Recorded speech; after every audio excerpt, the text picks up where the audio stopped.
ನಮ್ ಹೀರೋ ಮೊದಲು secret agent ಆಗಿ ವರ್ಕ್ ಮಾಡ್ತಾ ಇರ್ತಾನೆ. ಆದ್ರೀಗ ಎಲ್ಲರೂ ಬಿಟ್ಟು ಒಂದು ಕಾಮಿಕ್ ಪಬ್ಲಿಷ್ ಮಾಡೋ ಕಂಪನಿನಲ್ಲಿ ರೈಟರ್ ಆಗಿ ಕೆಲಸ ಮಾಡ್ತಿರ್ತಾನೆ. ಒಂದಿನ ತುಂಬಾ ಕುಡಿದ್ಬಿಟ್ಟು ಈಗ ಮಲಗ್ ಬಿಟ್ಟಿರ್ತಾನೆ. ಬೆಳಿಗ್ಗೆ ಎದ್ದು ನೋಡಿದ್ರೆ ಯಾವತ್ತೂ ಕುಡ್ದೇ ಇರೋ ಪ್ರೀತಿನ ಹೆಂಡತಿ ಇವತ್ತು ಕೊಡ್ತಾ ಇರ್ತಾಳೆ. ಅದಲ್ದೆ ಅವನಿಗೋಸ್ಕರ ರುಚಿ ರುಚಿಯಾಗಿ ಅಡಿಗೆ ಮಾಡಿ ತಿನ್ನೋದು ಕೊಡ್ತಾಳೆ. ಅವನಿಗೂ ಅದು ಆಶ್ಚರ್ಯ ಅನ್ಸಿ ಏನಾಯ್ತು ಅಂತ ಕೇಳ್ತಾನೆ. ಅದಕ್ಕೆ ಅವಳಿಗ ನೀನ್ ಬರ್ದಿರೋ ಕಾಮಿಕ್ ತುಂಬಾ ಟ್ರೆಂಡ್ ಆಗ್ತಿದೆ ನೋಡು ಅಂತ ಹೇಳಿ ಮೊಬೈಲ್ ಫೋನ್ ನ ತೋರಿಸ್ತಾಳೆ. ಅವನದು ನೋಡಿ ಈಗ ಶಾಕ್ ಆಗ್ಬಿಡ್ತಾನೆ. ಯಾಕಂದ್ರೆ ಅವ್ನ್ ಕುಡಿದ್ ಮತ್ತಲ್ಲಿ ಅವ್ನ್ ಮಾಡಿರೋ ಸೀಕ್ರೆಟ್ ಆಪರೇಷನ್ ಎಲ್ಲ ಕಾಮಿಕ್ ಆಗಿ ಬರ್ದಿಟ್ಬಿಟ್ಟಿರ್ತಾನೆ. ಅದನ್ನ ನೋಡಿ ಅವ್ನ ಹೆಂಡತಿ ಚೆನ್ನಾಗಿದೆ ಅಂತ ಹೇಳಿ ಅದನ್ನೆಲ್ಲ ಆಫೀಸ್ಗೆ ಮೇಲ್ ಮಾಡ್ಬಿಟ್ಟಿರ್ತಾಳೆ. ಅದನ್ನ ಅವರು ಆನ್ಲೈನ್ ಅಲ್ಲಿ ಅಪ್ಲೋಡ್ ಮಾಡಿದ ತಕ್ಷಣ ಅದು ಭಯಂಕರ ಟ್ರೆಂಡ್ ಆಗ್ತಾ ಇರುತ್ತೆ. ಇವನು ಈಗ ಬೇಗ ಆಫೀಸ್ ಕೊಡೋಗಿ ಎಡಿಟರ್ ಹತ್ರ ಪ್ಲೀಸ್ ಅದನ್ನ ಸ್ಟಾಪ್ ಮಾಡಿ ಅಂತ ಕೇಳ್ತಾನೆ. ಅದಕ್ಕೆ ಎಡಿಟರ್ ಈಗ ನೀನ್ ಇಲ್ಲಿವರೆಗೂ ಬರೆದಿರೋದ್ರಲ್ಲಿ ಇದೇ ಬೆಸ್ಟ್, ನಿಲ್ಸೋದಕ್ಕಾಗೋದಿಲ್ಲ ಅಂತ ಹೇಳ್ಬಿಡ್ತಾನೆ. ನಮ್ ಹೀರೋಗೂ ಈಗ ಮುಂದೆ ಆಗುತ್ತೋ ಅಂತ ಹೇಳಿ ತುಂಬಾ ಭಯ ಪಡ್ತಾ ಇರ್ತಾನೆ.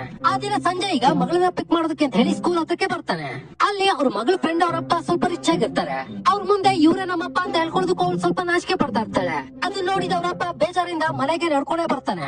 ಈಗ ಅವನು ಮನೆಗ್ ಬಂದು ಮಗಳ ಡೈರಿನ ಓಪನ್ ಮಾಡಿ ನೋಡಿದ್ರೆ ಅದ್ರಲ್ಲಿ ಅವ್ರ ಫ್ಯಾಮಿಲಿ ದುಡ್ಡಿಲ್ದೆ ಎಷ್ಟು ಕಷ್ಟ ಪಡ್ತಿದ್ದಾರೆ ಅಂತ ಹೇಳಿ ಒಂದು ಹಾಡಿನ ರೂಪದಲ್ಲಿ ಬರ್ಬಿಟ್ಟಿರ್ತಾಳೆ. ಅದನ್ನ ನೋಡಿ ಈಗ ನಮ್ ಹೀರೋ ಕಣ್ಣಲ್ಲಿ ನೀರ್ ಹಾಕ್ಬಿಡ್ತಾನೆ. ಅದಕ್ಕೀಗ ನನ್ ಮಗಳು ಇನ್ಮೇಲೆ ಸಂಕಟ ಪಡಬಾರ್ದು ಅಂತ ಹೇಳಿ ಒಂದು ದೃಢ ನಿರ್ಧಾರ ತಗೋತಾನೆ.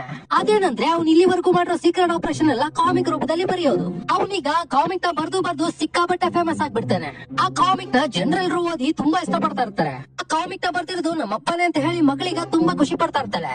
ಆದ್ರೆ ಇಷ್ಟು ದಿನದಿಂದ ಕಣ್ತಪ್ಪಿಸ್ಕೊಂಡು ಯಾರಿಗೂ ಗೊತ್ತಾಗದೆ ಕಾಮಿಕ್ ನ ಬರೀತಾ ಇರ್ತಾನಲ್ವಾ. ಆದ್ರೆ ಆ ಕಾಮಿಕ್ಸ್ ಓದಿದ ಇವನ ಹಳೆಯ ಟೀಮ್ಗೆ ಇವನಿನ ಬದುಕಿದಾನೆ ಅಂತ ಗೊತ್ತಾಗ್ಬಿಡುತ್ತೆ. ಈಗ ಸೀಕ್ರೆಟ್ ಎಲ್ಲ ಕಾಮಿಕ್ ರೂಪದಲ್ಲಿ ಆಚೆ ಬರ್ತಿದೆ ಅಂತ ತಿಳ್ಕೊಂಡು ಅವನ್ನೇ ಎಲ್ಲ ಮಾಡ್ಬೇಕು ಅಂತ ಹೇಳಿ ಈಗ ನಮ್ ಹೀರೋ ಹತ್ರಕ್ಕೆ ಬರ್ತಾರೆ.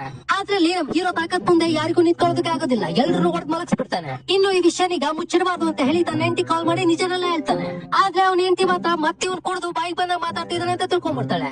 ಆಮೇಲೆ ನಮ್ ಹೀರೋಗೋಸ್ಕರ ಚೇಸಿಂಗು ಫೈಟಿಂಗು ಎಲ್ಲಾನು ನಡೆದ್ಬಿಡುತ್ತೆ. ಅದನ್ನೆಲ್ಲ ನೋಡಿದ್ಮೇಲೆ ಅವನ ಹೆಂಡತಿಗೆ ಈಗ ಕಾಮಿಕ್ ಅಲ್ಲಿ ಬರೋ ಹೀರೋ ನನ್ ಗಂಡನೇ ಅಂತ ಗೊತ್ತಾಗುತ್ತೆ.